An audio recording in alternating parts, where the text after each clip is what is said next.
he just didn't notice. That was probably how it happened at first. Actually, isn't that how the term suicide was made? Through people not listening? Or some people talking too loud? I mean, everyone talks, just not about the right thing, you see?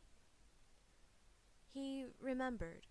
He remembered that you and him would sometimes sit in silence and play games together. A rather pointless activity that made you escape reality for a few hours. Then you'd simply get smashed back to Earth and left to rot. Ben had rotted quite a lot already, though. He drowned. This would have made simple tasks like getting clean hard if he wasn't a ghost. Although he never really said it, he was glad to have you there. Sitting there next to him while you both played a video game. Just your presence did once bring a soft, gentle ray of hope and sunshine wherever he went. You filled the empty space next to him that was usually reserved for no one. At long last, he found someone to play games with. His love grew almost instantly due to this. And sometimes, when you got deep into a game, he would move a tiny bit closer, and closer, and closer, until your shoulders were touching.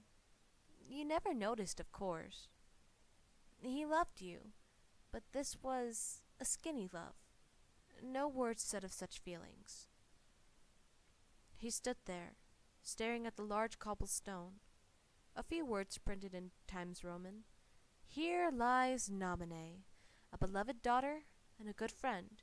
May her soul be sent to heaven. Now, you may find a few things wrong with that text. For example, if you're perhaps an atheist, you might not believe in an afterlife. That would be a big typo. However, the only thing Ben really saw wrong with it was fantastic partner. It wasn't inscribed on the stone. Yeah, screw it, Ben muttered with a tiny smile. It was only a large stone in the ground. It didn't really matter what it said, huh? Once you were dead, it wasn't about the quality of your resting place, but by the feelings and thoughts you left behind with your loved ones.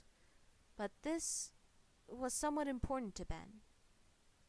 Having never properly stated your relationship out loud, he really, really wanted you to at least know in the afterlife, or wherever the heck you believe in, that you and him were both together. Of course he couldn't change the stone now. It was a little too late for that. Sometimes Ben thought he would be okay, that he'd forgotten about you. That strange, odd young lady who somehow managed to capture his non-existent heart. But then, it only took a thought to send him plummeting back to reality. How did she die again? Oh, right, because you were a selfish, heartless boyfriend who never showed any affection or adoration for this depressed girl who you held so very dear. It always made him frown, or even shed a tear. A family member found you in the bath, drenched in red liquid. The water was dark and mucky, deep red blood. You sat, your lifeless eyes focusing on nothing in particular. One hand was held out over the side of the bath. It was clutched together. Inside that hand was a red note. It was too wet to read, however.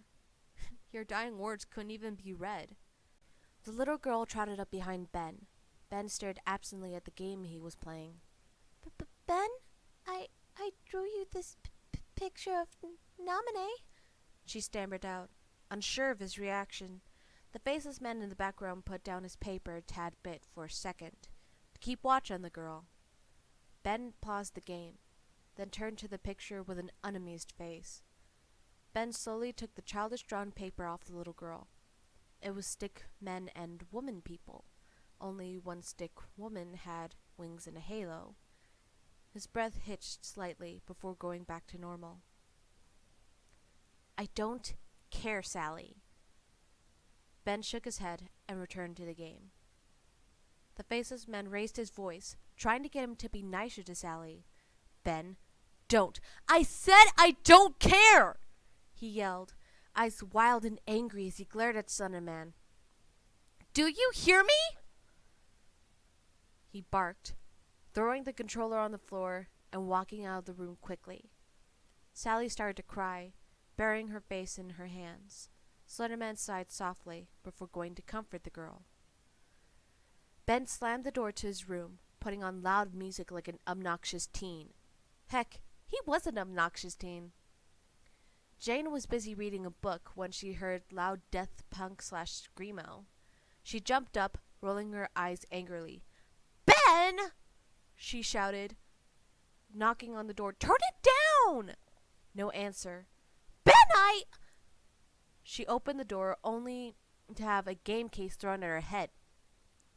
She dodged and slammed the door shut. Ben turned the music off after a bit. It was giving him a headache. He didn't even like punk music much. It was only to annoy the others for ever thinking of using your name in the house. Ben decided to play on one of his old games, the one they used to play with you often, though he found that the case was stuck and it wouldn't open. Ben pulled roughly on it for a few minutes before it popped open, making him fall back. Ben blinked as he saw a piece of paper fall out. The heck is this? He chuckled softly, unfolding it. Dear Ben, well, it's been a fun ride, hasn't it? We all did know it would come to this. I really did enjoy playing games and everything with you, but, well, all good things must end. I guess I'm tired. I'm tired of everything being used, all crap happening to me. I'm no poet. As you can tell, this isn't going to be a huge, heartwarming speech that people will put on my grave and remember. Love, Namine. Ben stared at it, reading it a few more times and trying to recreate the joy of when he first read it. Then he noticed something. Love, Namine. The ending! It said love! A few tears rolled down his cheeks in joy. He didn't tell you, but he knew you loved him for certain now. He knew that his unknown, hard-to-read feelings were felt back. His thoughts were interrupted by the sound of the menu screen music on the game. He jumped up slightly, then sat down and played on it. Halfway through a level, he scooted down a bit closer. He scooted closer and closer and closer. But never did his and your shoulders touch. He sighed as he began to realize you were gone. You were just an echo. He juggled gently, a few black, runny tears rolling down his cheek. The space is empty again. Huh, Namine.